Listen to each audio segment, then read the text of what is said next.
Train हादसे की इत्तलात मिलते ही अस्पताल में इमरजेंसी नाफिज कर दी गई। शर्जील नाम मेमन सिंध गवर्नमेंट की पूरी मशीनरी हादसे के मकाम पर उनकी जानिब से बताया जा रहा है कि रवाना कर दी गई है। ये अफसोसनाक वाकया जब हुआ तो वजीर आला के साथ ही मौजूद थे। जिन जख्म नाजुक है उन्हें कराची मुंतकिल किया जाएगा।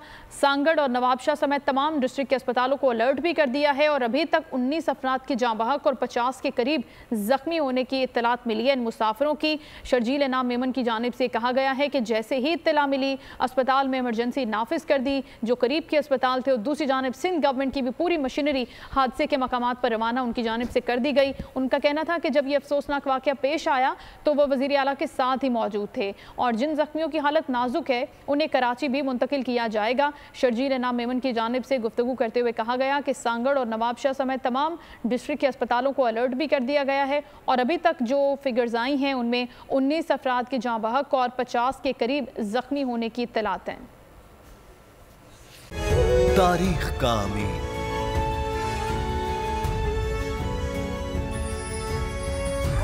आजादी की अलामत,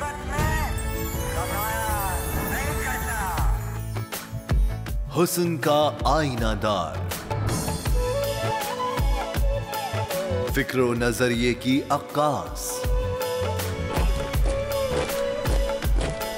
सरफराजी का गवाह, यानी हम सबका निगहबान पाकिस्तान।